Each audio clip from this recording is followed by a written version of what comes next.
The road to Blackwood Manor twisted through the dense forests of southern Alabama like a forgotten ribbon of cracked asphalt. Locals rarely traveled it after sunset, and those who did kept their eyes fixed firmly on the road ahead. It wasn't because of the sharp curves or the overgrown trees that reached toward passing cars. It was because of the house that waited at the end of the road. For more than a century, Blackwood Manor had stood in silence, overlooking the surrounding countryside from a lonely hill. Once considered one of the grandest homes in Alabama, it had slowly surrendered to time. Its towering white columns were stained with age, ivy crawled across its crumbling brick walls, broken shutters banged against shattered windows whenever the wind picked up, and the massive oak trees surrounding the property cast shadows so dark that even daylight seemed reluctant to enter. Yet there was one window that never looked abandoned. On the second floor, directly above the front entrance, locals claimed a woman could still be seen standing at dusk. She never waved. She never moved. She simply stared into the distance, as though waiting for someone who never returned. Some believed she was a grieving widow.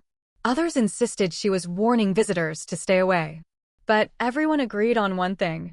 If you saw her in the window, you should never walk inside.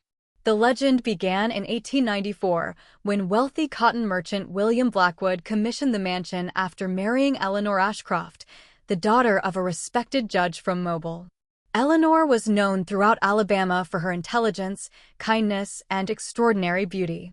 Newspaper articles described her as elegant beyond comparison, with long dark hair, pale skin, and striking blue eyes that seemed to captivate everyone she met. The couple quickly became the center of local society. Lavish dinners, political gatherings, charity balls, and holiday celebrations filled Blackwood Manor with laughter. Musicians performed in the grand ballroom while guests danced beneath imported crystal chandeliers. Servants moved silently through marble hallways carrying silver trays filled with fine food and expensive wine. From the outside, the Blackwoods appeared to have everything: money, status, power, respect. But appearances have always been deceptive. Behind closed doors, William Blackwood possessed a temper few ever witnessed publicly. Former servants later claimed his moods shifted without warning. Small mistakes often resulted in screaming fits. Eleanor gradually withdrew from public life, attending fewer social events each passing year. Friends who visited noticed bruises carefully hidden beneath gloves or high collars, though no one dared confront one of Alabama's most influential families. Divorce was nearly impossible during that era. Leaving wasn't an option. So Eleanor remained inside the mansion, waiting, hoping, enduring. Then, in October 1898, William departed on a business trip to New Orleans. He never arrived. Days later, authorities discovered his horse wandering alone near the Alabama River. Search parties spent weeks combing the surrounding woods, but found nothing except a torn piece of William's coat snagged on a broken branch. His body was never recovered. Rumors spread rapidly. Some believed bandits attacked him. Others whispered that escaped prisoners had murdered the wealthy businessman. But another theory quietly emerged among the servants. They believed William never left Alabama. They believed someone closer to home ensured he never returned. With William gone, Eleanor inherited Blackwood Manor.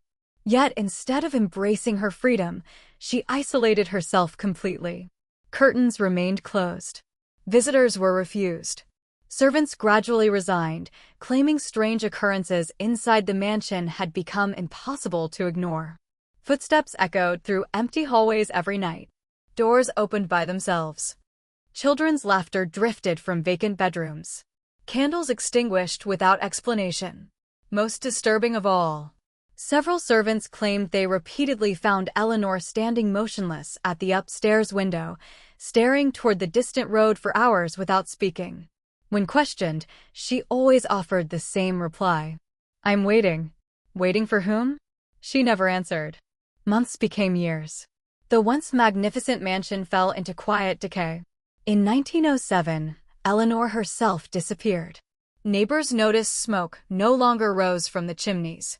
Letters went unanswered. Eventually, local officials forced entry into the mansion. They searched every room, every hallway, every attic. every cellar. Eleanor was nowhere to be found. There were no signs of struggle. No blood. No farewell letter. Only one disturbing discovery remained. In the upstairs bedroom, positioned directly beside the famous window, investigators found Eleanor's favorite rocking chair gently moving back and forth despite the still air. No explanation was ever found. Blackwood Manor stood empty after that. Or so people believed. Throughout the following decades, reports continued. Hunters crossing nearby fields described seeing a woman watching them from the second-floor window. Travelers driving the old road late at night reported the same figure illuminated by moonlight. Photographers attempting to capture the abandoned mansion occasionally discovered a pale female silhouette appearing in images, despite the building being empty. None of them could explain it. In 1978, paranormal investigator Thomas Harper arrived hoping to separate myth from reality. Harper dismissed ghost stories as folklore. He believed every haunting possessed a logical explanation. His confidence lasted less than one night. He entered Blackwood Manor shortly before sunset carrying cameras, audio recorders, flashlights, and notebooks. The first few hours passed uneventfully. Dust covered every surface. Wallpaper peeled from damp walls. Rotting floorboards creaked beneath each step. Shortly after midnight, Harper heard footsteps above him. Slow, measured, deliberate. Assuming another trespasser had entered the building, he climbed toward the second floor. The hallway was empty. Then came another sound. A woman's quiet sobbing. The crying drifted from the bedroom overlooking the front entrance. Harper cautiously approached. The door slowly opened by itself. Inside sat an antique rocking chair. Moving. Back and forth. Back and forth. No breeze entered through the shattered windows. The air remained perfectly still. Harper aimed his flashlight toward the window. For only a second. He believed someone stood there. A woman dressed entirely in white. Long dark hair. Hands folded before her. Staring toward the road below. Before he could speak, she vanished. Harper fled the mansion immediately. His published report contained only one handwritten sentence. I cannot explain what I witnessed. Interest in Blackwood Manor exploded. Television crews arrived. Ghost hunters spent nights recording unexplained sounds. Historians researched the Blackwood family. Curiosity replaced fear. Unfortunately, curiosity also brought tragedy. In 1996, 4 college students decided to spend Halloween night inside the mansion. They brought cameras, sleeping bags, and enough confidence to laugh at every ghost story they had heard. Neighbors later recalled hearing loud music until shortly after midnight. Then everything became quiet. The following morning, 3 students emerged shaken, but physically unharmed. The 4th, Emily Dawson, never came out. Police launched an extensive search. Every room was examined repeatedly. Thermal cameras searched hidden spaces. Cadaver dogs explored surrounding woods. Nothing. Emily simply vanished. Years later, one member of the group finally revealed what happened.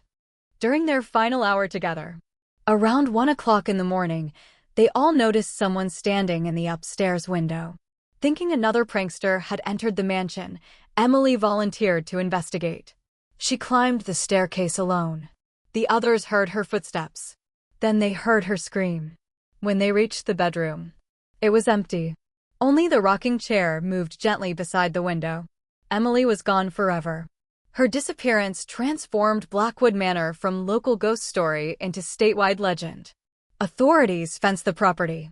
Trespassing signs appeared. Yet sightings continued. Construction workers repairing nearby utility lines repeatedly reported seeing the mysterious woman watching them through the upstairs glass. Police officers responding to reports of trespassers occasionally described finding fresh footprints inside the dust-covered mansion, leading only toward the bedroom. Never away from it. One sheriff quietly admitted he would never enter the house after sunset again. Modern technology failed to solve the mystery. Drones captured nothing unusual.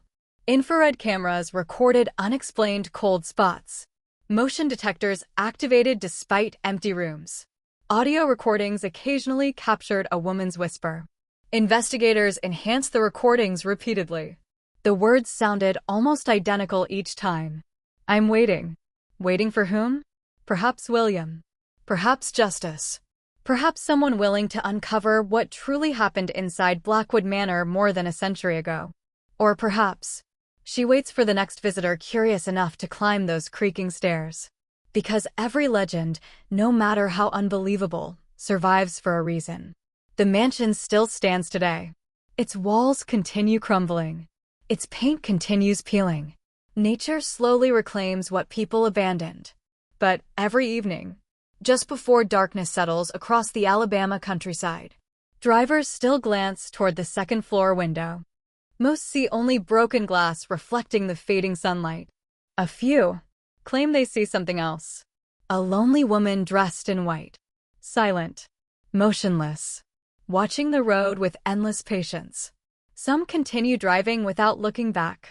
Others stop long enough to convince themselves the figure isn't real. No one stays very long.